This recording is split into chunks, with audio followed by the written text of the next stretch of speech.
Ici Satou. Il existe de nombreuses croyances concernant les présages avant les catastrophes naturelles comme les tremblements de terre et autres.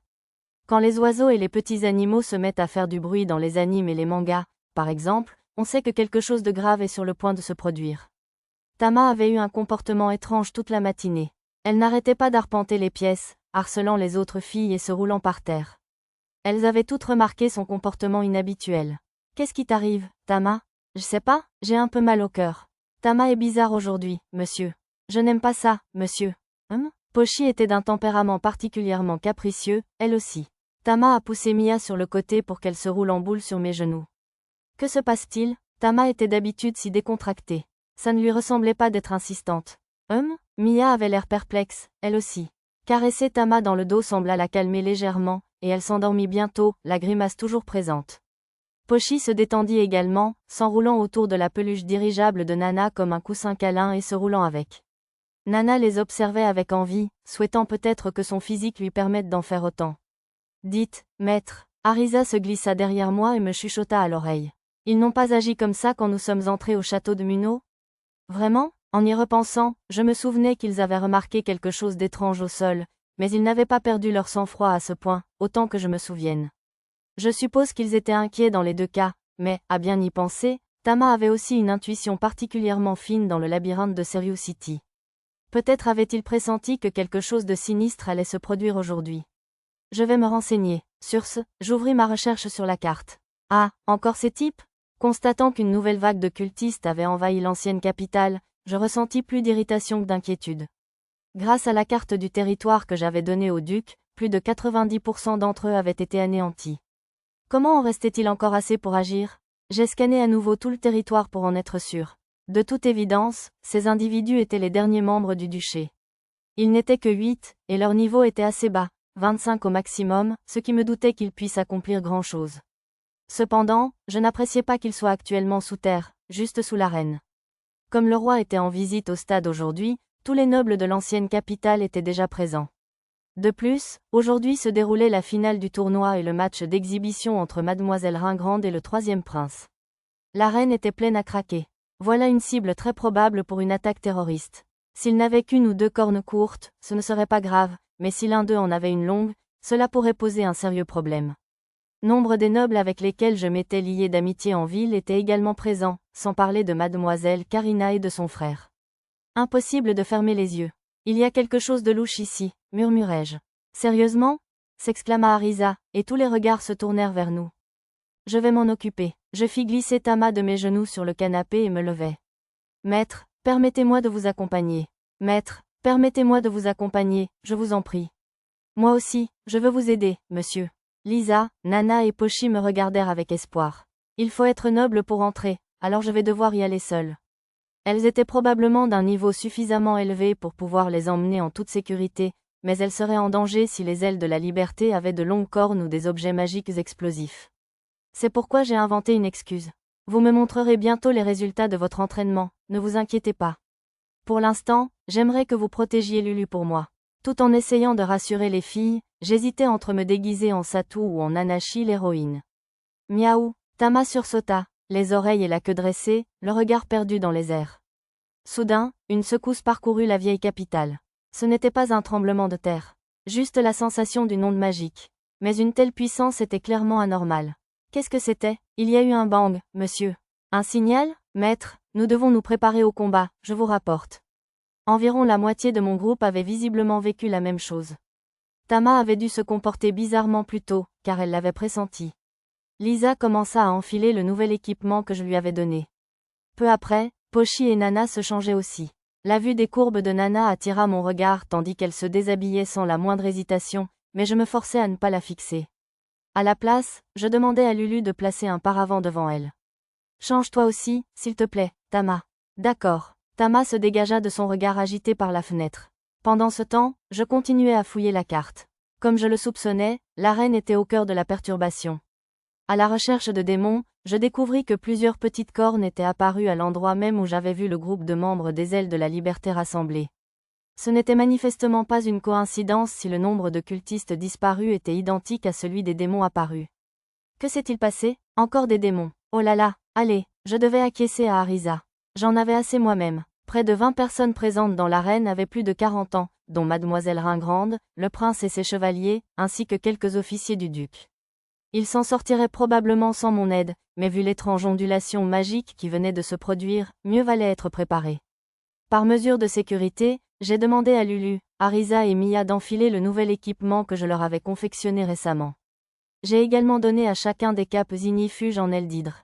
Alors que tout le monde était presque prêt, une cloche d'alarme retentit dans toute la vieille capitale. Presque aussitôt, une servante se précipita dans la pièce. « Sire Chevalier, c'est la cloche d'alerte.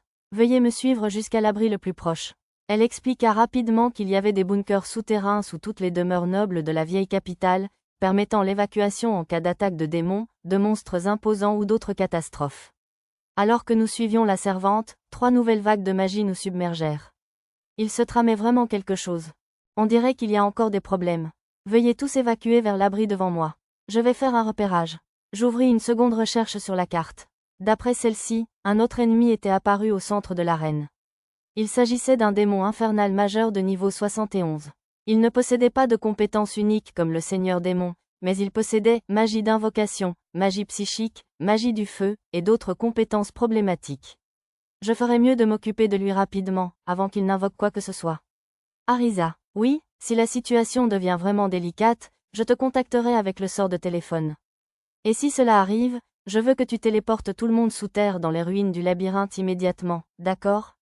D'accord. J'eus une conversation tranquille avec Arisa tandis que nous continuions vers l'abri. Dis à la servante que je suis allée à l'arène pour voir comment va Dame Karina, d'accord ? D'accord. Confiant le reste à Arisa, je quittai le domaine tranquillement. Après avoir confirmé sur le radar qu'il n'y avait aucun témoin aux alentours, je me transformai en Anachi le héros et me dirigeai vers l'arène. En chemin, j'utilisais mes nouveaux sorts de clairvoyance et de clairaudience pour voir ce qui se passait à destination. Une fenêtre s'ouvrit dans un coin de mon champ de vision, un écran de réalité augmentée me montrant le chaos. Démon. Non, Seigneur démon. Prépare-toi à ton destin. Prenant une pose théâtrale comme un acteur, le prince cria à l'adresse du grand démon de l'enfer à la peau jaune. Le démon jaune avait 2 têtes et des cornes qui lui sortaient des épaules, rappelant celles d'un buffle d'eau. Je parie qu'il utilisait sa tête supplémentaire pour chanter, comme les autres grands démons de l'enfer que j'avais vus. Clairvoyance et clairaudience étaient bien pratiques pour surveiller une situation lointaine. Cette épée est CLAIDHEAMHSOLUIS, n'est-ce pas? Alors vous devez être un descendant de Yamato. Sur ces mots, le démon invoqua des monstres pour s'en prendre à mademoiselle Ringrande, au prince et à leurs compagnons. Le sort d'invocation semblait lui aussi incessant. Monstre après monstre, ils envahissaient les sièges des spectateurs. Les premiers étaient de niveau 30 à 40, mais les seconds étaient plus faibles, niveau 20 tout au plus. Il y avait beaucoup de participants éliminés du tournoi dans le public, ils devraient donc pouvoir gérer les monstres les plus faibles, mais dans tout ce chaos, il manquait de coordination. Braves guerriers, vous devez protéger vos voisins. C'est le moment de prouver votre valeur au combat. L'appel clair et retentissant était probablement celui de mademoiselle Ringrande. Réalisant l'imprudence de leur comportement, les guerriers commencèrent à s'unir pour vaincre les monstres. Ils protégeaient même les citoyens et les aidaient à s'échapper. Ensuite, je tournai ma clairvoyance vers les sièges des nobles. Le duc a ramené sa majesté au château. Nous devons protéger les nobles. Le duc semblait avoir utilisé le pouvoir du cœur de la cité pour se téléporter, lui et le roi remplaçant, dans la salle d'audience du château. Son héritier et d'autres nobles de la haute société étaient cependant toujours présents. Il devait y avoir une limite au nombre de personnes téléportées. Mademoiselle Karina et Orion semblaient effrayés, mais indemnes. Avec Raka, mademoiselle Karina n'avait probablement pas besoin que je m'inquiète pour elle. La barrière. Installer une barrière de défense. On ne peut pas évacuer? Un démon inférieur s'est auto-détruit et a détruit le passage. Il va falloir trouver une autre issue de secours. Des chevaliers, des prêtres et des sorciers de haut rang protégeaient les nobles, alors je pensais qu'ils étaient en sécurité eux aussi, tant que le démon infernal supérieur ne les attaquait pas directement. Pour l'instant, ils combattaient sans conviction Ringrande et le prince tout en scrutant l'arène comme s'ils cherchaient quelque chose. Le passage pour les places assises semblait intact. Les spectateurs se bousculaient en fuyant. Essayant de chasser les images de taches rouges et de corps immobiles dans les gradins, j'ai utilisé « téléportation » pour me précipiter vers l'arène. J'ai minimisé la fenêtre de clairvoyance pour ne pas obstruer ma vue. À mesure que j'approchais du stade, les rues se sont encombrées de gens et de calèches en fuite. Certains s'engouffraient même dans les ruelles où je courais. J'ai décidé de m'envoler avec « skyrunning ». Finalement, j'arrivais en vue du mur extérieur de l'arène et du démon jaune. Le prince et les autres guerriers voulaient probablement le vaincre eux-mêmes pour gagner en prestige, mais j'avais des amis dans l'arène. Je voulais en finir au plus vite. J'ai d'abord choisi le sort de magie lumineuse, laser, pour vaincre l'énorme démon jaune. Mais au moment où j'allais mettre mon plan à exécution, quelque chose se produisit. Une ondulation de lumière apparut dans le ciel et un élégant vaisseau spatial argenté, du moins, c'est ce qu'il me semblait, se matérialisa. On ne peut pas passer à la science-fiction du jour au lendemain. D'après la réalité augmentée, le vaisseau s'appelait le sous-marin dimensionnel Jules Verne. Comme il portait le nom d'un auteur célèbre, je n'avais aucun doute sur l'implication d'un habitant de mon monde d'origine. Une section du vaisseau s'ouvrit et des objets ressemblant à des canons de fusil en sortirent. Quelques instants plus tard, de violents fracas retentirent tandis qu'il lançait d'innombrables bombes incendiaires à grande vitesse pour abattre tous les monstres aériens. Elles ne semblaient pas efficaces contre le grand démon jaune de l'enfer, mais elle. Il avait toujours une sacrée puissance de frappe. Puis un homme en armure bleue apparut à la poupe, révélé par mon art. Il s'agissait d'Hayato Masaki le héros. Vêtu d'une armure, sans casque, son visage de profil me parut robuste et masculin, ses cheveux noirs coupés courts comme ceux d'un athlète. Il paraissait jeune pour ses 25 ans, avec cette beauté discrète qui ferait probablement craquer certaines filles.